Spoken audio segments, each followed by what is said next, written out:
This is a Dr. Mario coming up against Haze and their Diddy Kong, who, of course, like, Haze has been rotating through a couple of characters, that being the Diddy Kong, the Rob, and the Wolf, trying to decide how he wants to go with that triad of mains. Yeah. But Doc is in one we don't really see all that often. Yeah, Doc is one of those characters where, like, you know, he's literally a hit or miss. If you don't know how to recover with that character, and if you don't know how to get those combos going, then, yeah, it won't be as easy, you know, of a matchup, especially against a character like Diddy, who just loves to run in your face and jump all over you. But from what we're seeing right now, Fever doing a phenomenal job, striking 124 in these in the 30 seconds that we've started playing. Ooh! Yeah, you got control of banana and you got something like that. Sure thing, that's a true punish. And he's still got a hold of that banana. Oh, losing it just then. But, I mean, great stuff so far. We're seeing both of these players kind of slug a little bit. And it's interesting to see the development of Diddy Kong, because Diddy Kong does so good into the meta. But when you play a non-meta character, even if it's not even just anti-meta, like Dr. Mario, this matchup's kind of weird because he's got really good buttons and ways to burst out of Diddy Kong's pressure. And sure, I guess it works. A really good projectile, of course, cannot be understated how good pills are. Yeah. Just like it can't be understated how good Diddy's edge guarding can be. But it's going to be an X factor in this matchup. How well is Haze off stage on the play? Well, we've been seeing that banana come out so much, and it's either been going against him or going for him. So it's literally been a toss-up so far. Every single time that we've seen Fever with the banana, has been able to capitalize. But now Haze playing a lot more patiently, not forcing anything, and just waiting for the right time to strike. And he has been finding the perfect times, as he's already brought this back to an even game. Yeah, the damage is there in spades. It just needs to find the... finding a definitive play is going to make the difference here.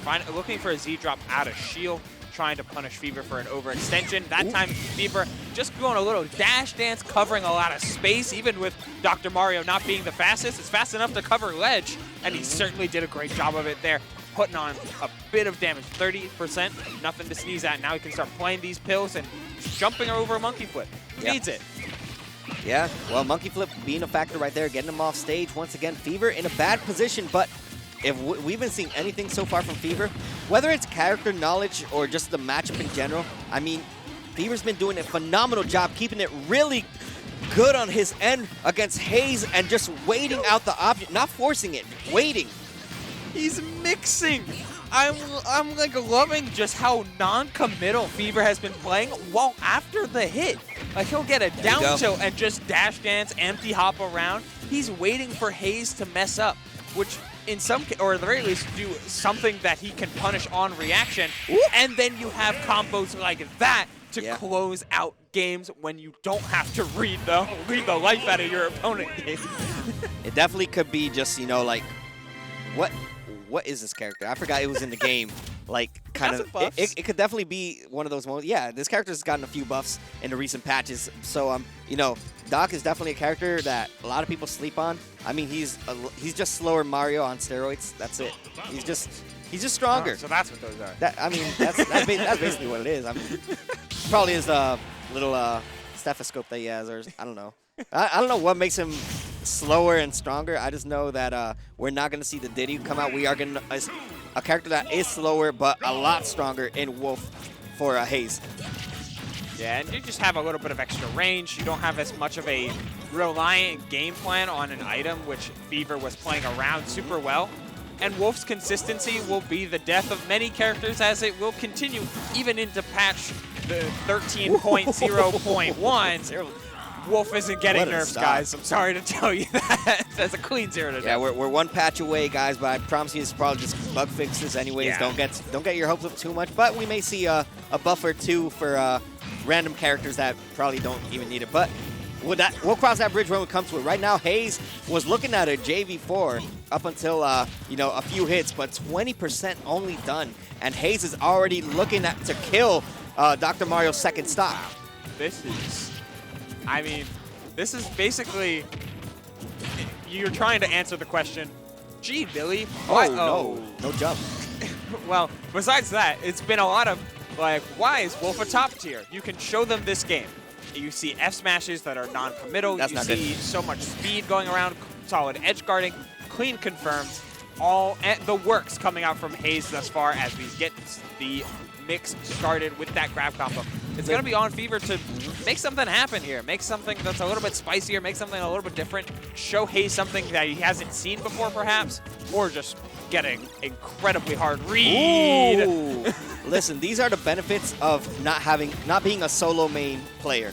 Having more than a few characters that you can pull off your arsenal, whether it's Diddy, Rob, or the Wolf in this scenario. I mean, Haze has definitely shown that Wolf is the difference maker, but even when he's been down, Fever has shown that he can still keep it close. But yeah, that's one of the problems with a character like Dr. Mario at the end of the day. Doesn't have the best recovery, one of the worst recoveries in the game.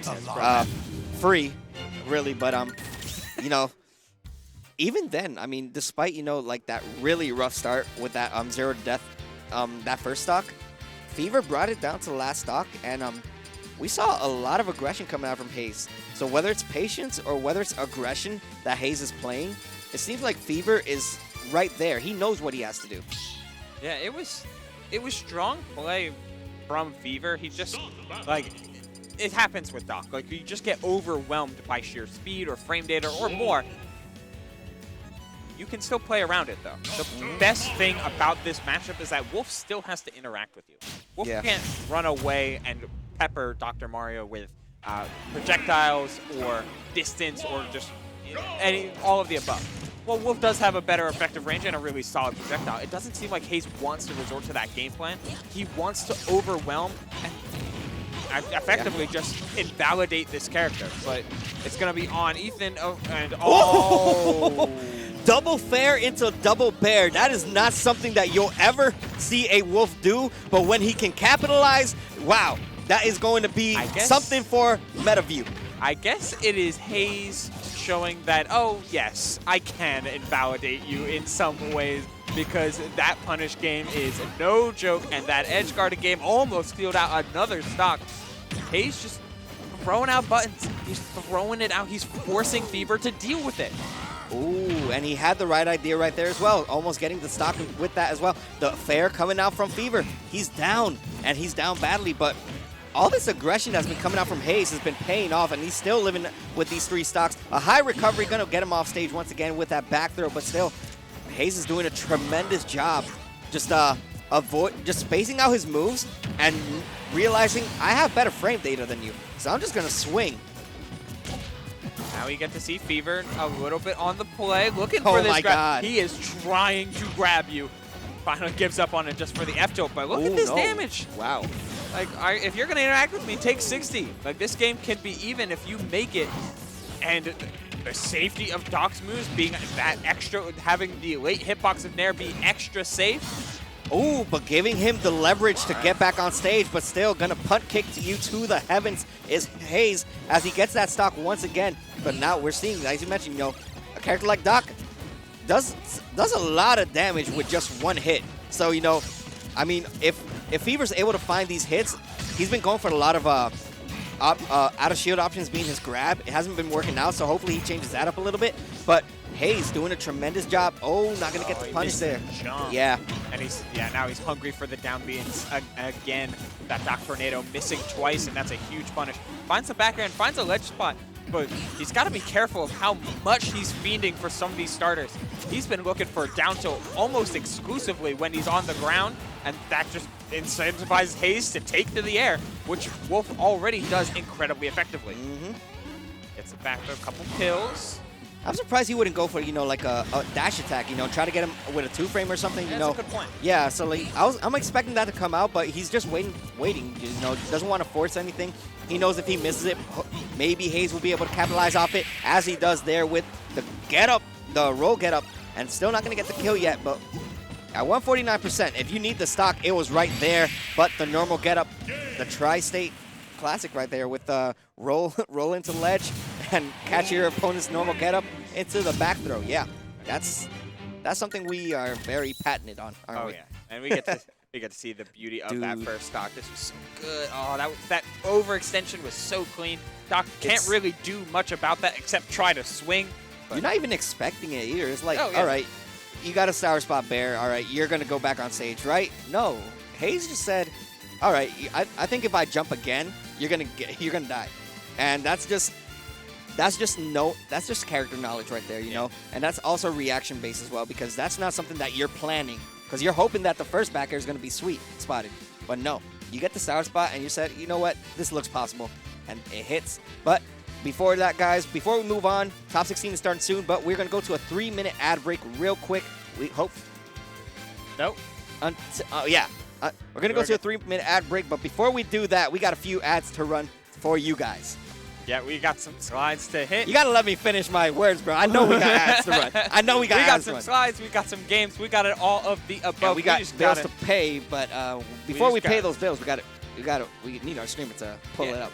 We get to pose, we get to vibe for a moment, just like, I could have stalled. I literally could have said the wondrous everything. nature of what's going on. Shout outs to, of course, the Fusion venue, Linden, New Jersey, out here every single Monday. We'll get to those a little bit later, but we got a nice solid pack today after the insanity that was Fusion Arcadian. Very insane. A little bit of a calmer week, building up to Fusion 100, which is coming up very, very soon.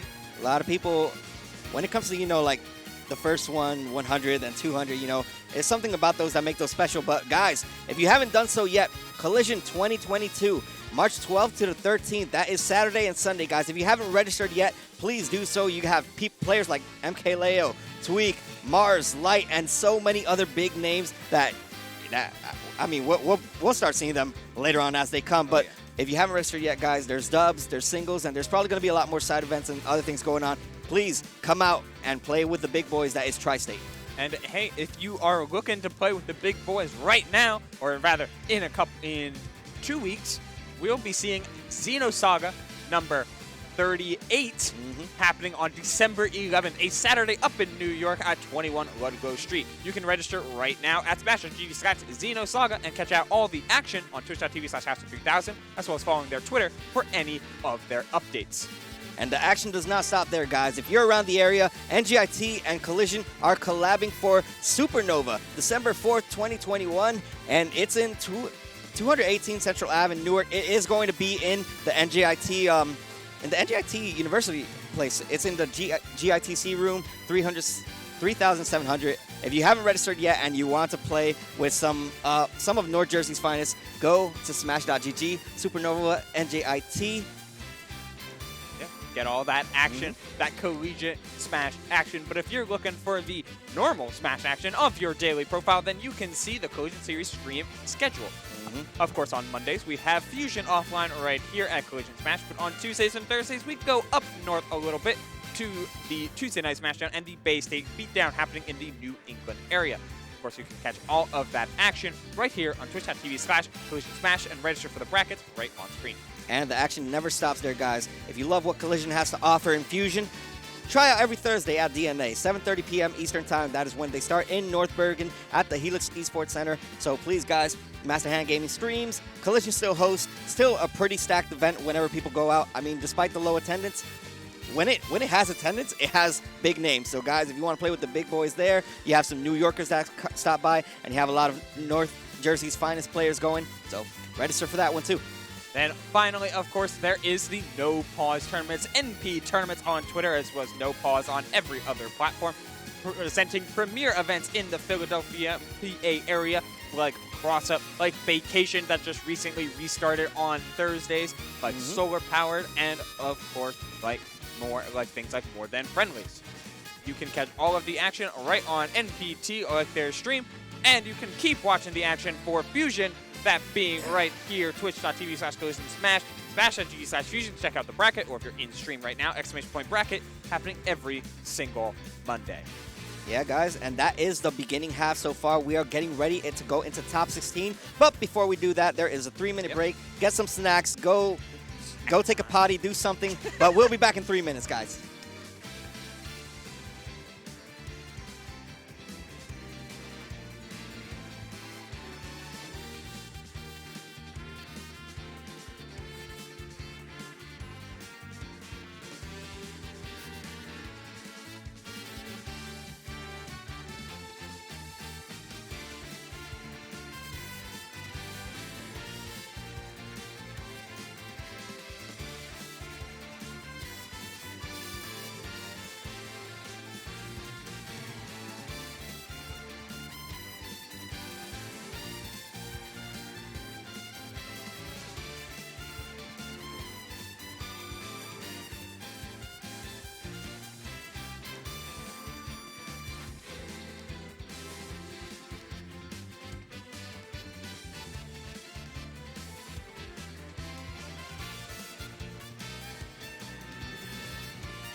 Are we on? Okay.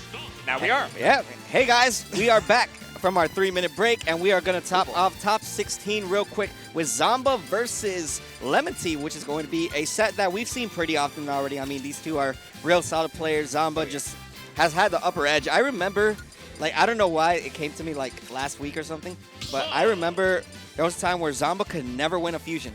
There was always, like, somebody that just stopped him, and now he's been one of the most consistent, if not the consistent winner of fusion.